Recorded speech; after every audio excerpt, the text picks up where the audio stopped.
It was a typical evening in Barcelona, the streets bathed in the soft, golden glow of the setting sun. The weather was warm, the kind of spring evening that felt like a promise of something beautiful, perfect for an evening walk. Lamin Yamal, only 18 years old, had just finished his training session at the local football club, and like many young people in the city, he loved to take advantage of the long days to clear his mind by strolling through the narrow, winding streets.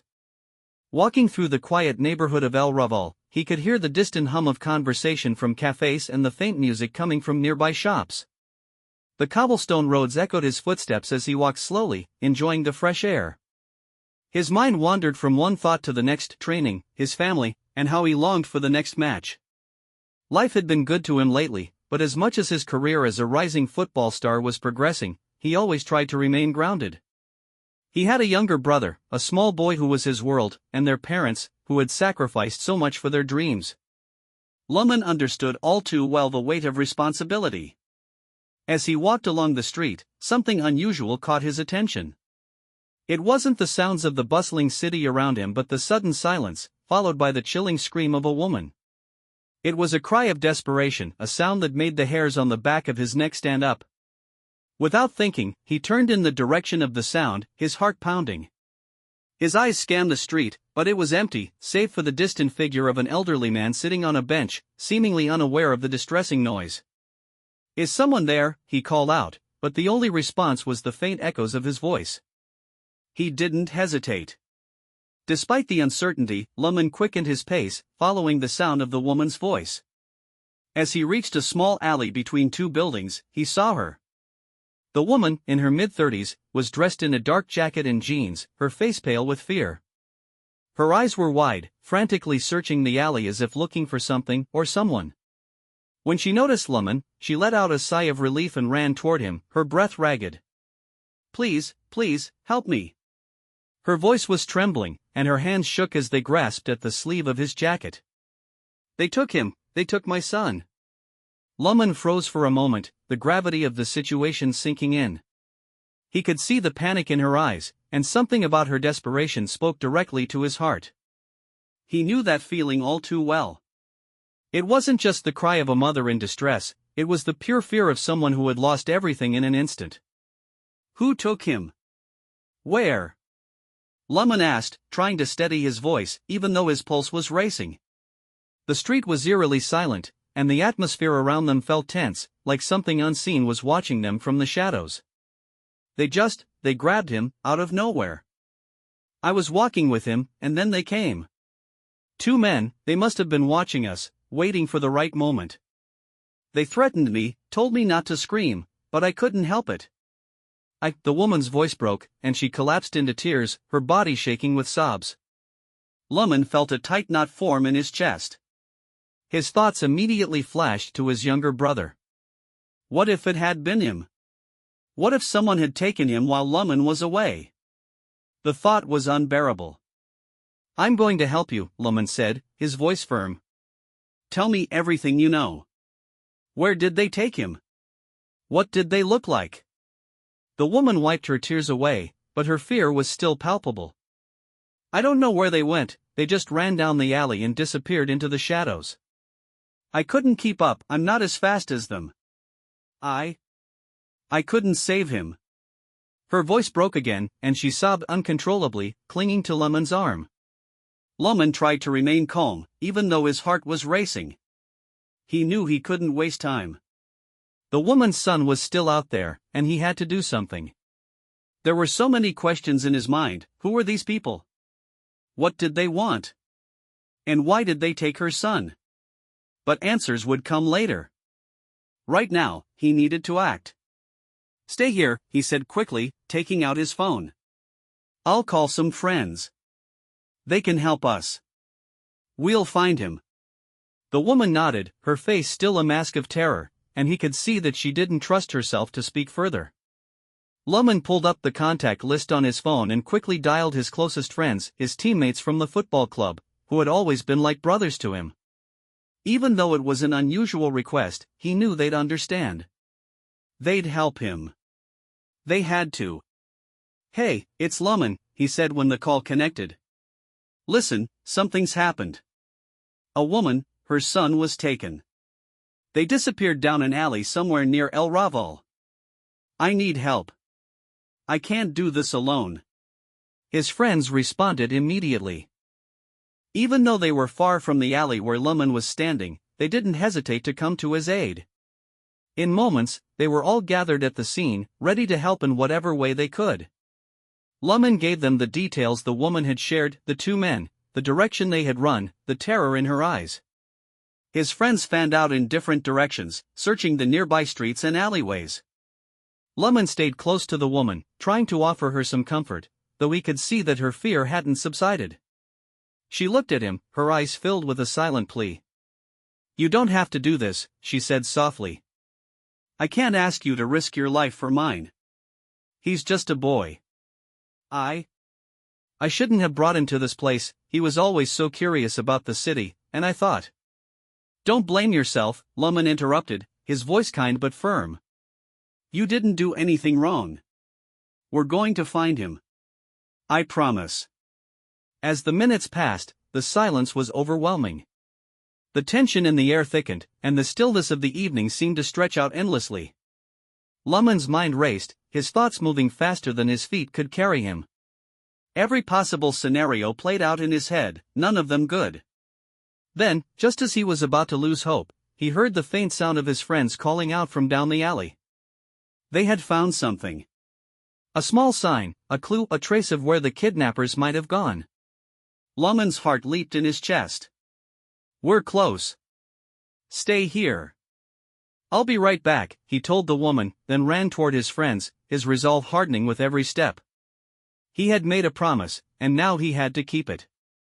But the journey ahead was not going to be easy. Lamin's pulse quickened as he moved toward the voices of his friends, their calls now growing louder with each passing second. His heart hammered in his chest, not just from the sprint, but from the overwhelming responsibility he felt. The woman's son was still out there, somewhere, and time was slipping away. The thought of the boy innocent, scared, alone, haunted him with every stride.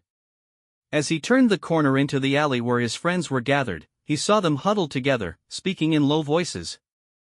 There was a sense of urgency in their movements. The group of young men, all between 18 and 22, looked at him when he approached, their expressions grim. They had found something. Lamin, his friend Raoul said, his tone tense. We found a trail. There's a narrow passageway a few blocks away that leads to an abandoned warehouse. The trail looks fresh, like someone ran through there just minutes ago. We need to move fast. Lamin nodded. He didn't waste a second. Let's go, he said, his voice cold with determination. He glanced back at the woman, still standing in the same spot where he had left her. Stay here. We'll bring him back. Without another word, he and his friends began running down the winding streets of El Raval. The passageway Raoul had mentioned was only a short distance away, but the journey felt longer with every step. The air seemed to press against them, thick with the weight of urgency. They reached the entrance to the narrow alley, where a rusty gate led into a dark, forgotten part of the city. The warehouse loomed in front of them, a decaying structure, its windows boarded up and its iron door hanging on its hinges like a warning sign. There was a smell of dampness in the air, mingling with the faint scent of smoke from a nearby street vendor's grill. We're close, Lamin muttered, glancing around. His friends spread out, moving with a practiced stealth that came from years of playing together on the football field. But this wasn't a game. It was a real-life rescue, and the stakes were higher than anything they'd ever faced. The door creaked open with a low groan as Lamin pushed it, stepping into the shadows of the warehouse. The inside was empty, save for the remnants of discarded furniture and broken crates. The air was thick with dust, and the only sound was the faint scurrying of rats in the corners. Check the back, Raoul whispered. I'll go left, you go right. Lamin nodded and moved toward the far side of the warehouse. His eyes darted from one dark corner to the next, searching for any sign of movement. He could feel the weight of the woman's grief pressing on him with every step he took. He couldn't fail her. Not now. Not when they were so close. And then he heard it. A soft whimper. Lamin froze, his body going tense as his senses sharpened. The sound came from behind a pile of old crates in the far corner of the room. He moved toward it, his breath steady, trying not to make a sound. As he neared, he saw a small figure huddled in the shadows, his back pressed against the cold concrete wall. It was the boy. The woman's son. He couldn't have been more than 10 years old, his face pale and streaked with dirt. His eyes were wide with fear, but there was also a sense of relief as they locked with Lamin's. "Hey, it's okay," Lamin said gently, crouching down in front of the boy. "You're safe now. I'm here to help." The boy didn't speak. He only nodded, his small frame trembling. Lamin reached out, offering him his hand. Slowly, the boy took it, the warmth of the gesture bringing a flicker of trust back into his eyes. Lamin helped him to his feet, his heart swelling with the knowledge that he was about to bring this child back to his mother. Just then, Raoul appeared from the other side of the warehouse, his expression tense. "We've got company," he whispered. "2 men, they're heading this way. We need to move now." Lamin didn't hesitate. He turned to the boy and said, "Stay close to me. "We're getting out of here." With the child holding tightly to his side, Lamin motioned for his friends to move quickly. They rushed back toward the exit, but just as they neared the door, they heard the heavy footsteps of the men approaching. "They're too close," one of Lamin's friends, Ivan, said. "We need a distraction." Lamin thought quickly. He could hear the men's voices now, low, gruff, and angry. They were just outside the door. Without wasting another second, Lamin grabbed a nearby crate and hurled it toward the farthest corner of the warehouse. The crash of wood splintering against the floor echoed through the empty space. "That'll do it," Raoul muttered as the group rushed through the door, past the startled kidnappers. The men shouted, realizing too late that they had been outmaneuvered. Lamin and his friends sprinted into the alley, with the boy still in tow. The pursuit wasn't over, they could hear the sound of feet following them, but Lamin's adrenaline kicked in, propelling him forward. They rounded the corner, where the woman was waiting anxiously. At the sight of her son, the woman gasped, rushing toward him with tears streaming down her face. She pulled him into her arms, clutching him as if she'd never let go again. "Oh my God," she whispered, her voice trembling with relief. "You're safe. I thought I lost you forever." Lamin stood back, letting the reunion unfold. His heart was still pounding in his chest, but a sense of accomplishment washed over him. He had kept his promise. The boy was safe. The nightmare was over. The woman turned to Lamin, her eyes filled with gratitude. "I don't know how to thank you," she said, her voice breaking with emotion. "You're the only one who helped us. No one else cared." Lamin shook his head. "It's nothing. I couldn't leave you like that. I have a little brother, too. I know what it feels like to worry about someone you love." The woman smiled through her tears. "You're a good person, Lamin Yamal. I won't forget this. Thank you." Lamin felt a warmth in his chest at her words. It wasn't about fame or recognition, it was about doing the right thing, even when it wasn't easy. He knew that sometimes, doing what's right meant stepping into the darkness, facing danger, and trusting that you'd find the light. As he watched the woman and her son walk away, Lamin felt a deep sense of peace. He had helped someone when it mattered most. And for him, that was the greatest reward of all. But the memory of that night would stay with him forever. A reminder that even in a world full of uncertainty, there was always room for a little bit of light. Thank you very much, see you in the next video.